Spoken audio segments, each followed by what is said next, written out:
ஒரு 4 table spoon அளவுக்கு எண்ணெய் ஊற்றிக்கோங்க. 4 டேபிள் ஸ்பூன் அளவுக்கு எண்ணெய் ஊற்றிக்கோங்க.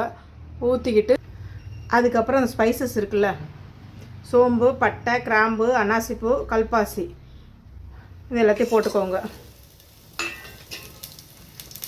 இது பண்ண ஏலக்காய் 2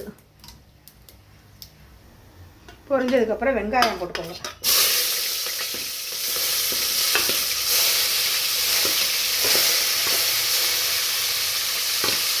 வெங்காயம், பச்சை மிளகாய் 2 கீறி வச்சுருக்கேன். ஒரு 5 பச்சை மிளகாய் வச்சுருக்கேன்.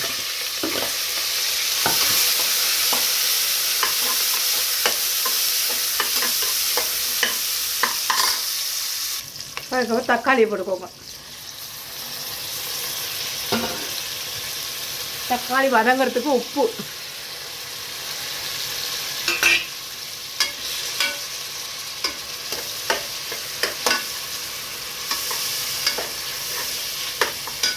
நான் தக்காளி 3 தக்காளி எடுத்துருக்கேன். இந்த அளவு டேபிள் ஸ்பூன் அளவுக்கு 1 ஸ்பூன் இஞ்சி பூண்டு பேஸ்ட்டு,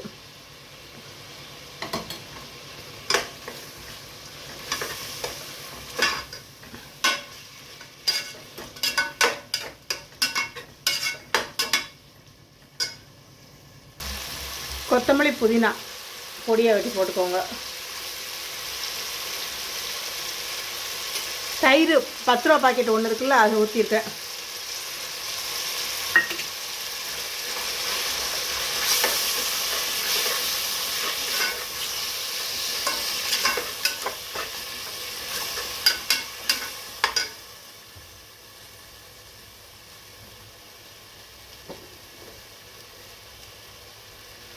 நெய் கொஞ்சம் ஊற்றிக்கோங்க, வாசனையாக இருக்கும் நல்லா.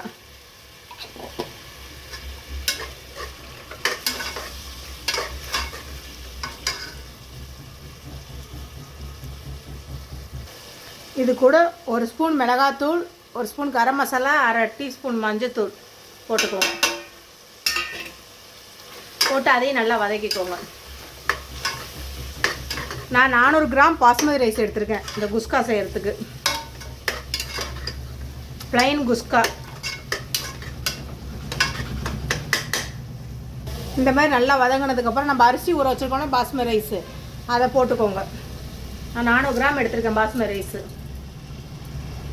இதால் இந்த அளவுக்கு அரிசி எடுத்திருந்தேன். ஃபுல்லாக நான் தண்ணி ஊற்றுறேன்.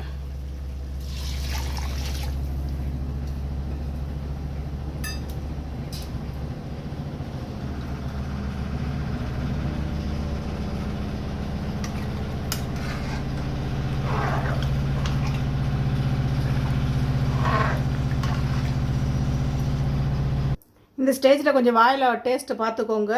கொஞ்சம் எல்லாமே துடியாக இருந்துச்சுன்னா கரெக்டாக இருக்கும் வெந்து வரும்போது. உப்பு, காரம் எல்லாம். நான் அந்த அடுப்பில் மாற்றிட்டு இதில் உருளைக்கிழங்கு பண்ண போகிறேன். தேவையான எண்ணெய் ஊற்றிக்கோங்க. கொஞ்சம் நிறையவே ஊற்றிட்டா நல்லாயிருக்கும்.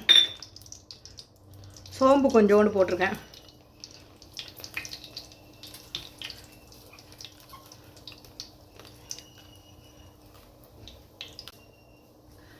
சோம்பு பொரிஞ்சதும் உருளைக்கிழங்கு போட்டுக்கோங்க. மேலே தெறிக்கும் பார்த்துக்கோங்க.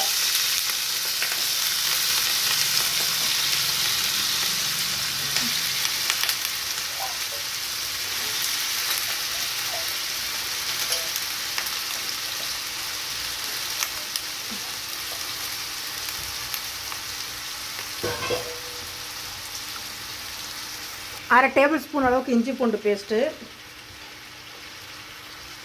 இஞ்சி பூண்டு பேஸ்ட்டு போட்டதுக்கப்புறம் 1 ஸ்பூன் உப்பு, 1 ஸ்பூன் கரம் மசாலா, 1/2 ஸ்பூன் மிளகாய்த்தூள், 1/4 டீஸ்பூன் மஞ்சத்தூள் போட்டு உருளைக்கிழங்குல போட்டிருக்கேன்.